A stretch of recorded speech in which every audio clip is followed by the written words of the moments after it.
Uber drivers, what's the weirdest ride you've ever had?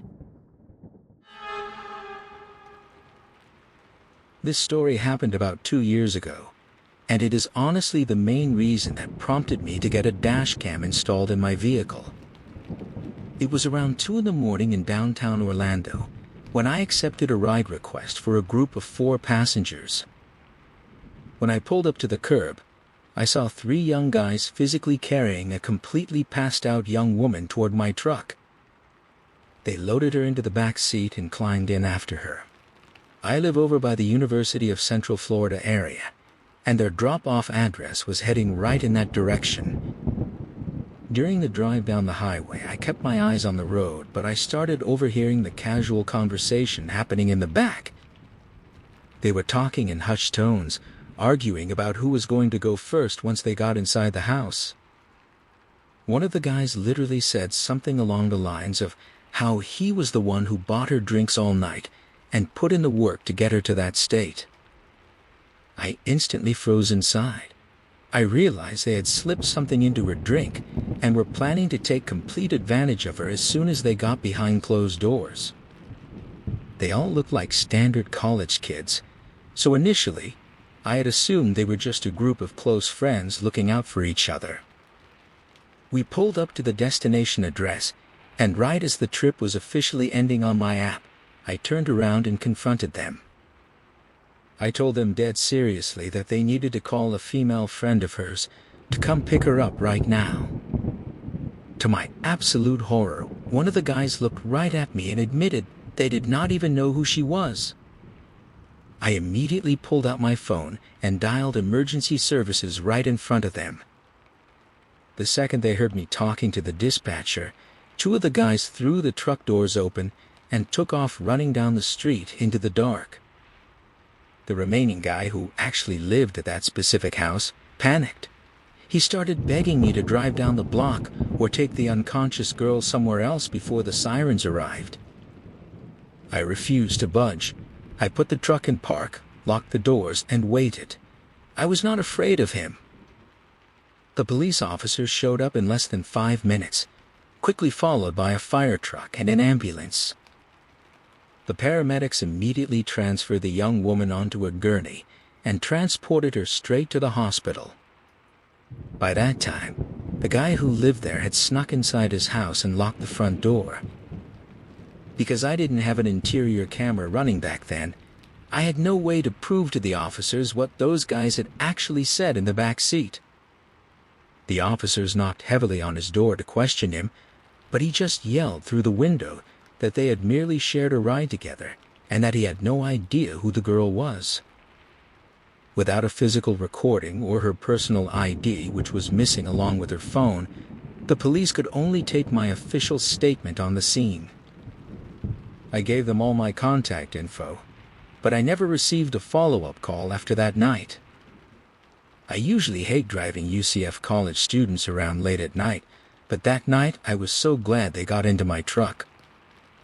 I truly believe I saved that girl from something terrible happening to her, and she probably has no idea to this day that any of this ever occurred. Ever since then, I keep a dual dash cam running on every shift, and I always tell people to keep a close eye on their friends when going out.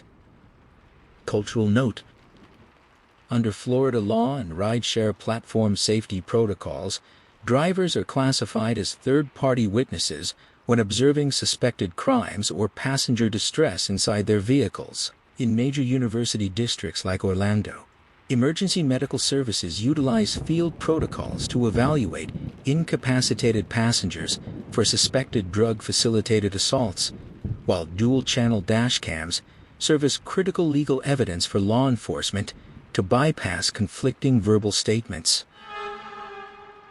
I only have about 800 trips under my belt as a driver, so I do not have a ton of stories yet. I have picked up some interesting people over time. The co-founder of Black Rifle Coffee Company got in my car once, and just recently I picked up a talent scout for the New England Patriots. That was funny because my girlfriend is a die-hard Seattle Seahawks fan, and the look of pure betrayal on her face when I told her who was riding in my front seat was priceless. Anyway, let us get to the crazy encounter. It was during a late night shift, when I got a request to pick up a passenger downtown. I pulled up to the address, and it turned out to be right outside a busy gay bar. A very young, completely sober woman walked up to my driver's side window to talk to me before opening the door. "Hey, it's my friend's 21st birthday tonight. He's extremely drunk, and I'm just trying to make sure he gets home safely. Is it all right if he sits in the front seat next to you?" I had zero issues with it, so I told her it was completely fine. Before I go any further, you should know my personal philosophy as a rideshare driver. You could be loud, obnoxious, and say whatever you want in my car, especially if you were drunk. My job is simply to get you home safely without killing your fun. As long as you keep your hands to yourself and do not break my vehicle, I honestly do not care how vulgar you get. However, the very first thing he said when he climbed into the front seat made me realize accepting him was a mistake. "Hey! Yeah, you doing all right, man?" I asked calmly. "You want to get wild with me right now?" I just laughed it off, thinking it was just sloppy drunk talk, and told him, "Nah, bro, I'm good." The trip to his apartment complex was relatively short, but at every single red light that turned green, he acted like he was in an action movie. He started screaming at the top of his lungs, yelling, "Go! Go!" as if we were jumping out of an airplane. I kept my cool and told him politely, "I'm not going to peel out in my car, burn my rubber, and risk getting a traffic ticket for you, man. I'm sorry." Fast forward about 6 traffic lights later, and we finally pulled into the parking lot of his apartment complex. I put the transmission in park, and the woman sitting in the back seat unbuckled to step out. The guy in the front passenger seat just sat there staring directly at me with a creepy grin on his face. "Bro, you're home. Go get some rest." At that exact moment, he decided to make an aggressive move on me. He leaned his entire body over the center console, lunging straight toward my face. Before he could even get past my gear shifter, I threw my right elbow into his chest, shoved him violently back into his seat, and yelled at him to stop the crap and get out. I was furious. The woman outside saw what was happening through the glass and scrambled toward the front door to pull him out, but he went in for a second attempt. After I pushed him off the first time, he sat back in the passenger seat, smirking at me like I was playing hard to get. I could tell he was about to lunge again, so I gave him a clear warning. "Try that again, and I'm going to ruin your night, guy. I'm not the one to mess with." That warning did not stop him. He lunged forward a second time. I threw my right elbow into his chest again, but now I was seeing red. I pinned him against the seat back and swung a left hook aimed for his chin. I am right-handed, so my left-hand coordination is pretty bad. My fist grazed his chin and landed straight on his throat. He immediately started gagging, grabbing his neck in pain. The woman opened the door, grabbed him, and started screaming at me, shouting that she was going to call the police on me for assault. I looked her dead in the eye and said, "I would love to use my dashcam footage to press charges for sexual harassment against your friend. What do you say? He can start his adult life as a registered offender on his 21st birthday." I was completely bluffing. I did not actually have a dashcam installed at the time. They took the bluff instantly as I pretended to dial emergency services on my phone. They dragged him away into the building, and I drove straight home to cool down. There was no way I could keep driving for the rest of the night after getting that angry, but you can bet I installed a proper dashcam the very next morning. Cultural note: rideshare drivers in major U.S. cities frequently utilize dual-channel dashcams equipped with interior infrared recording capabilities to protect themselves from passenger misconduct and false allegations. Under US law and rideshare platform policies, physical boundaries and passenger conduct are strictly enforced, and drivers possess the legal right to use reasonable defensive force when facing physical or sexual harassment inside their personal vehicles. I briefly drove for Uber a few years ago. One evening, I decided to try my hand at working the airport pickups. Fares from airports are always a complete gamble. They could be as short as taking someone to a hotel 3 miles away, or as long as driving someone 4 counties over. On a Friday night, I picked up a long-distance trip heading 4 counties away to a well-known college town. I was pretty excited about it because the pay was going to be solid. But then I saw the passenger walking toward my vehicle. He was a guy in his mid-20s, wearing a brown leather jacket and jeans. The first thing that caught my eye was that he had 0 luggage with him. No backpack, no suit carrier, nothing. The trip started out fairly normal. I made standard small talk, asking if he had a good flight and if he was traveling for vacation or business. The guy casually mentioned that he had just landed from a long flight straight out of Istanbul, Turkey. Instant red flags started popping up in my head. He had no bags, had just spent 2 full months in Turkey, and had very clearly just shaved his entire face right before landing. I had just gotten out of the United States Army a few weeks prior to driving that night, after serving through 3 separate overseas deployments. Standing behind the wheel, I suddenly remembered specific intelligence briefings about American citizens traveling abroad to train with insurgent networks. As we hit the open highway, the guy noticed my combat engineer decal stuck on the rear window of my car. He started talking about how the military should not be overseas in those regions. He went on about how, "You guys are constantly interfering with the natural order of things over there." At that point, my mental dashboard was completely covered in bright red flags. He then started talking about how he spent his time abroad learning important skills with new friends. I kept my voice calm and asked if it was related to his college coursework, since he had mentioned being a student earlier. He looked at me and said, "I suppose it involves the university in a roundabout way." I thought to myself, absolute hell no. The rest of the 2-hour drive was spent in complete heavy silence. I kept my eyes on the road and my hands firmly on the wheel. I finally dropped him off at the residential address he provided in the app. The second he closed the door, I drove a short way down the street, pulled into a dark parking lot, and dialed emergency services. They apparently took their counter-terrorism protocols extremely seriously. The very next day, I received a direct call from a federal law enforcement agency asking if I had recorded any part of our conversation. I immediately emailed them my full dual dashcam footage complete with clear interior audio.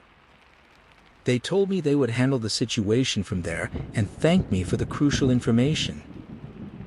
I made $400 that night with Uber, partly by unknowingly driving a potential threat to a college campus, but at least I reported him straight to the feds.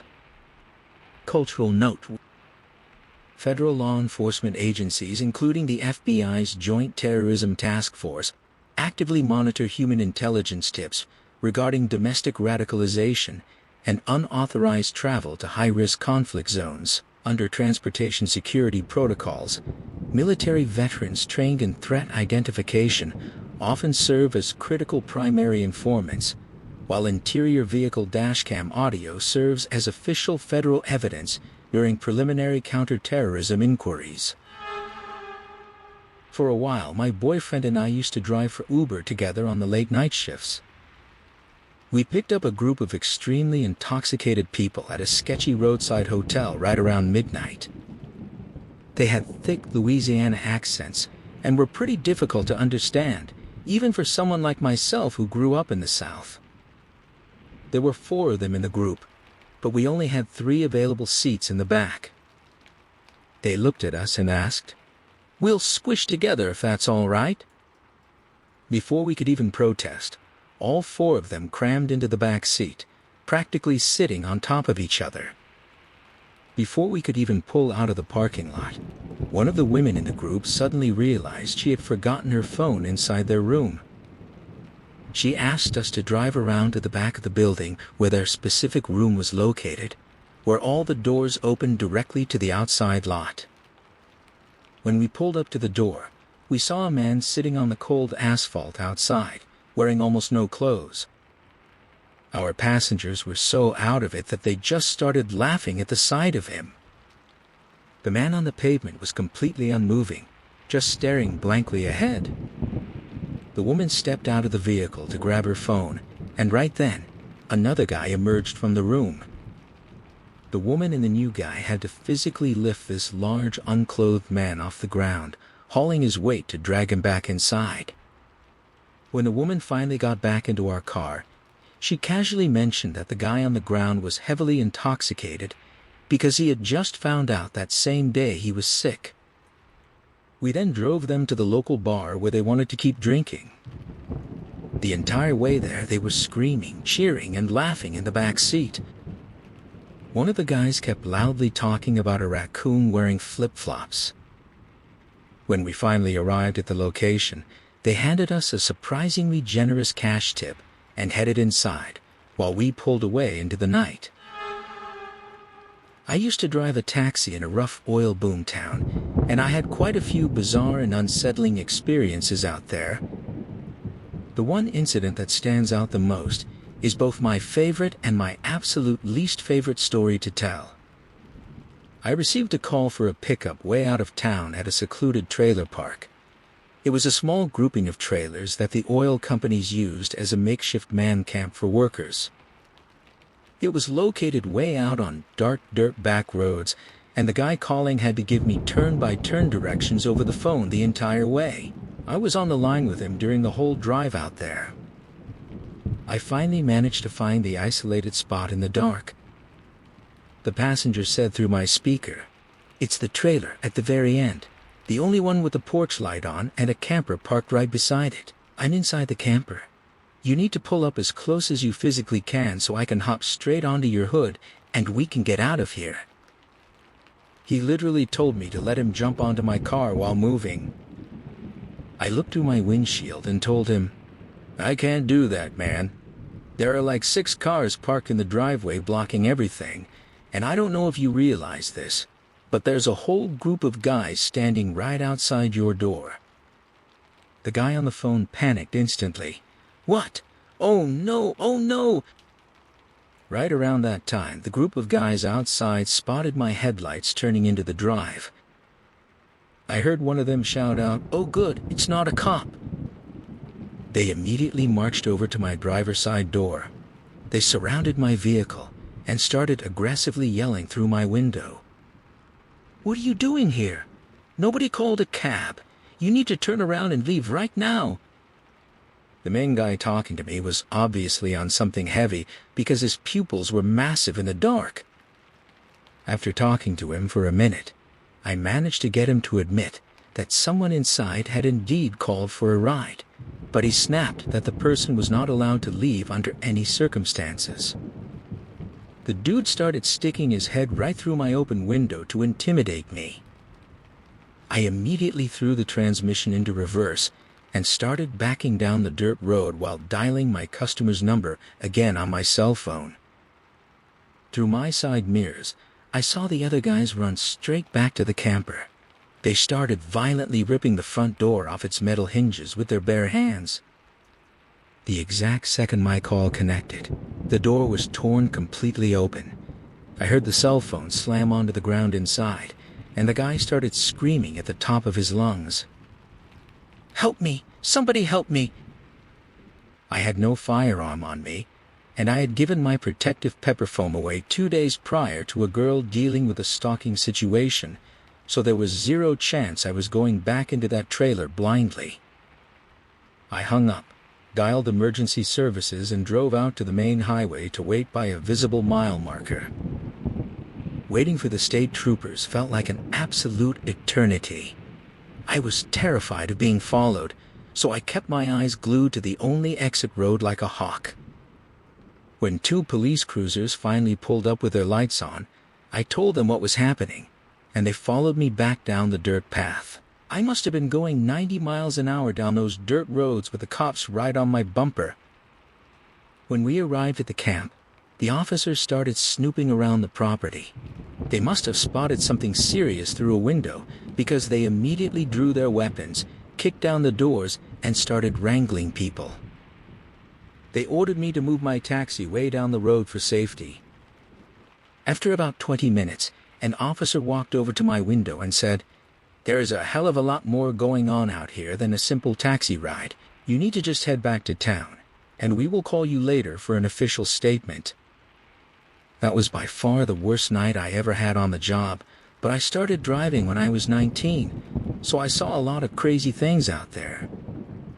Cultural note: man camps are temporary housing facilities established in remote oil boom regions, such as the Bakken Formation in North Dakota or the Permian Basin in Texas, to house transient industrial workers. Due to their extreme geographic isolation, lack of municipal oversight, and high concentrations of short-term workers, these camps historically experienced elevated rates of illicit activity and violent disputes, often presenting severe security risks for local rideshare and taxi drivers entering the premises without protection.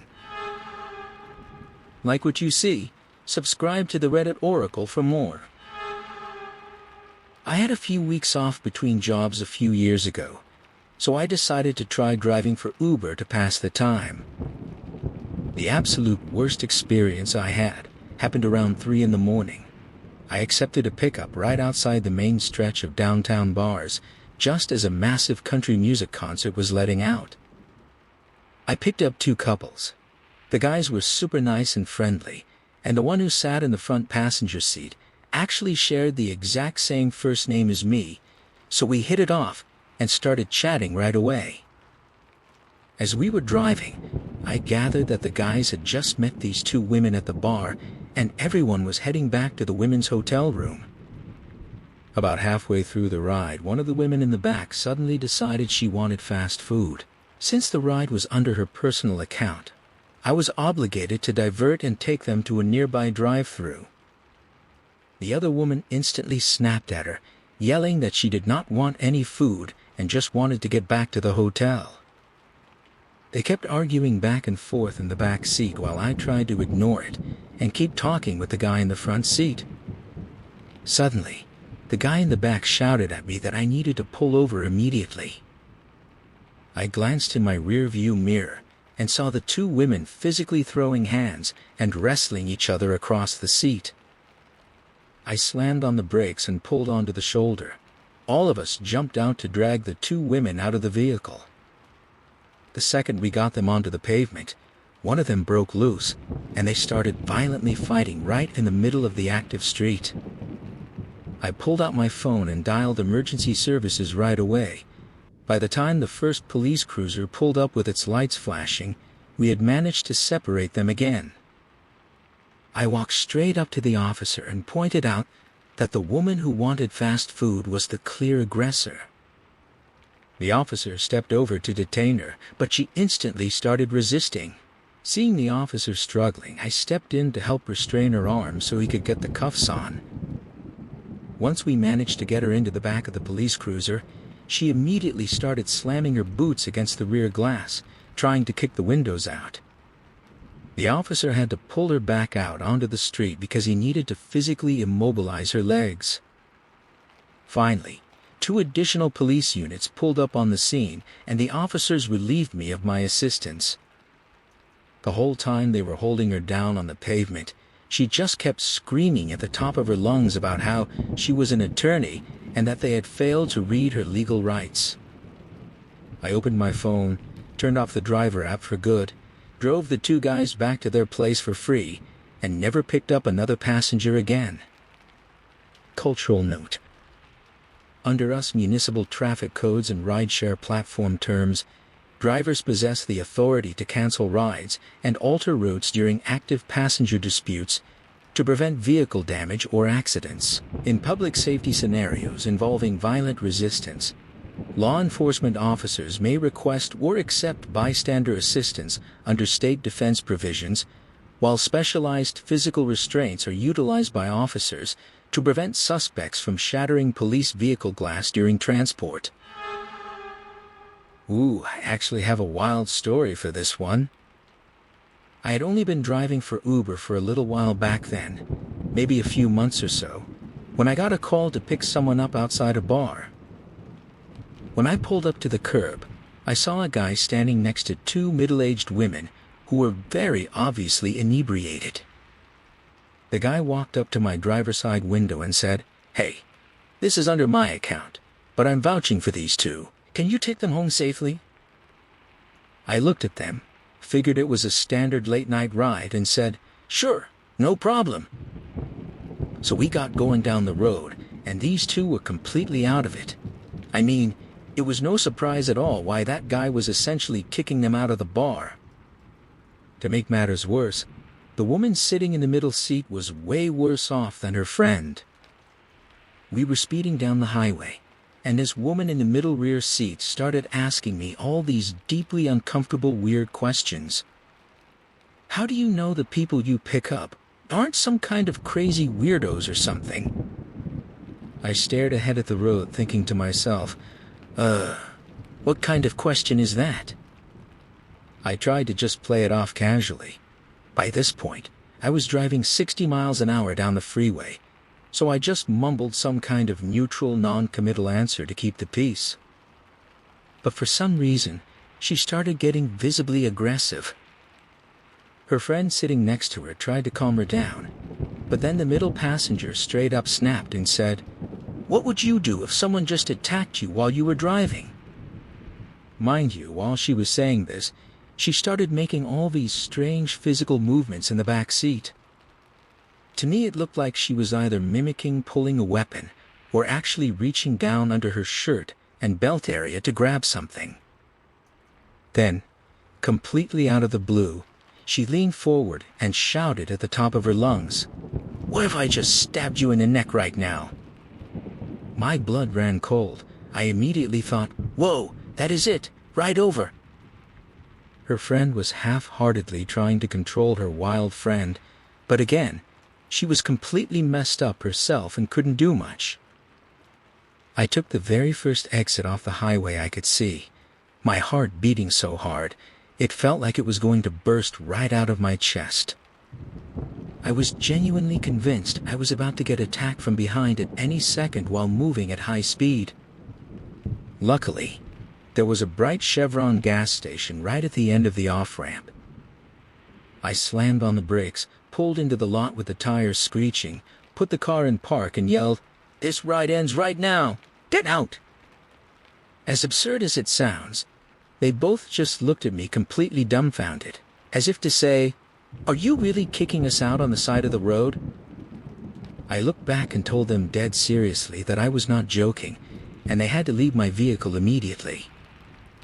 The friend actually seemed to sober up real quick once she realized I was not playing around. The aggressive woman glared at me, pissed off for a second, and then just grunted, "Okay." They opened the doors and stepped out into the night. The second the door slammed shut, I hit the gas and drove off, my heart still racing at 1,000,000 miles an hour. That encounter terrified the absolute daylight out of me. I was so shaken up by the sheer vulnerability of that moment that I did not turn on the driver app again for weeks. In my experience, alcohol almost always has something to do with the worst passenger situations. Now, I strictly try to drive earlier in the day so I never have to deal with that late-night crowd again. Oh, and as a strange side note, I reported this entire life-threatening incident to Uber through their online support system right after it happened. They never sent a single word in response, which was extremely odd considering they are usually super strict about safety reports. I was an Uber driver for about a year, and during that time I picked up plenty of strange characters. One late night I picked up a younger guy who was pretty drunk outside a local bar. His destination was just another bar across town. When we finally pulled up to the location, we noticed the front doors were locked, and all the lights were completely off. The place was closed for the night. Instead of staying logged into the app to update the destination properly, the drunk guy pulled out a crisp $100 bill and slammed it right onto my dashboard. He looked at me and asked if I could just drive him straight to his home address instead. I actually attempted to do the right thing by telling him he should just request it through the app, but he insisted on paying cash right then and there. I took his $100 bill, put it in my pocket, and proceeded to drive toward his house. On the way there, he started talking about his personal life. He told me he was a research and development scientist working in the medical field. That sounded pretty normal at first, but then the conversation took a very odd turn. He casually went on to claim that he was also deeply involved with the local mafia. He started describing how he had taken a man's life in the past by attacking him directly in the stomach.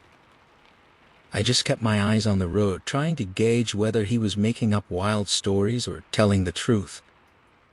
Right as we were getting close, he pulled out a second $100 bill, slammed it onto my dashboard next to the shifter, and asked if I would just sit and hang out with him for a little while. The guy was noticeably smaller than I was, and he was quite drunk, so I thought to myself, what the hell? $200 in cash is $200. We pulled into the driveway of his house, which turned out to be an actual massive mansion. We ended up sitting right there in my idling car for about an hour, just chatting and shooting the breeze about random topics. After an hour went by, he thanked me, stepped out, and walked inside. I took my $200 and drove straight home, left to ponder if I had just essentially acted as a paid companion, while hoping to God that was actually his house and that he was not inside doing something awful to the real owners. This happened about a year ago, but the memory is still burned into my mind. It was a little before midnight when I accepted a pickup request, coming from one of the rougher parts of town. It was not exactly a neighborhood I enjoyed driving through that late at night, but I had picked up plenty of people around there before, so I did not think much of it at the time. I pulled up to the address and saw a guy standing right under a flickering streetlight. The first thing that caught my eye was what he was wearing. He had on this oversized black coat that looked old and misshapen, but the shoulders and sleeves were lined with bright pink fuzzy material. It was such a bizarre combination that it almost looked homemade. He opened the door and climbed straight into the back seat. "Hey, how's it going tonight?" Nothing. Not even a nod or a gesture. He just shut the door with a dull thud. I put the car in drive, but I had barely driven half a block before the smell hit me. It was not standard body odor. It was not trash. It was the overpowering, suffocating smell of hazardous waste, the kind of foul odor that instantly makes your stomach turn upside down. I cracked my driver's side window to catch some breeze, but it did not help. The stench was so strong that I actually started coughing right behind the wheel. That was when I heard it. A quiet, muffled little chuckle coming from the back seat. It was not a normal laugh. It sounded more like someone actively trying to hold one in. I glanced up into the rearview mirror to check on him. He was smiling. It was not a friendly smile at all. It was the kind of grin someone gives when they are deeply enjoying the fact that you are uncomfortable. His face was strange too. He had this huge nose and these soft, almost rubbery-looking features. Something about his appearance just felt completely off. Trying not to gag, I spoke up. "Man, what is that smell? It's making me sick." He slowly lifted his head until our eyes locked dead center in the mirror. His eyes were bloodshot, deeply, unnaturally bloodshot.